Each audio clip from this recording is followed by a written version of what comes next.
Job 32.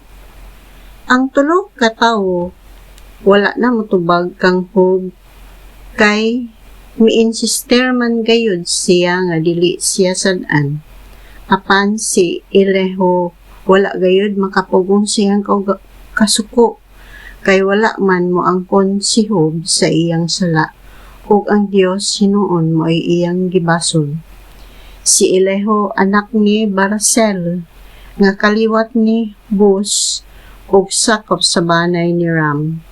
Nasuko usab siya sa tulo ka higala ni Job, kay bisan tuod og gipadayag na nila nga sayop si Job, wala gayud sila makatubag kang Job.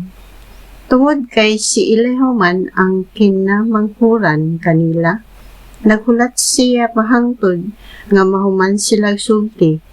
Apan sa dihang nakita niya nga wala makatubag kang Job ang tulon niya kahigala, nasuko siya og miingon, "Batan-on pa ako ug kamo tigulang na, busa nagpanuko akong pagpadayag sa akong nahuna nganha kaninyo.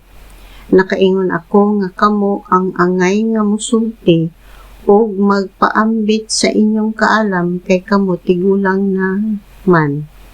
Apan ang Espiritu sa Dios nga labing gamhanan mooy mohatag sa kaalam.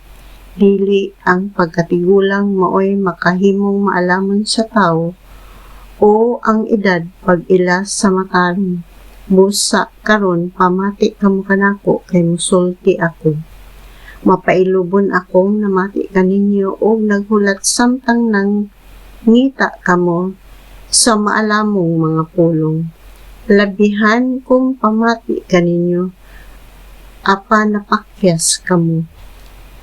Wala kamo makapakita nga sayop ang gisulti ni Job. Unsaon man ninyo pag-ingon nga malamon kamo, ang Dios maoy motubag kang Job, kay napakyas man kamo. Kamoy gisultihan ni Job, dili ako, apan dili gayud ako motubag sama sa inyong tinubagan. Job, wala sila makatubag kanimo, kay wala man gayud sila'y ikatubag. Magpaabot bagihapon ako nga nagpakahilom naman sila. Nagbarog sila diha nga wala na'y ikasulti.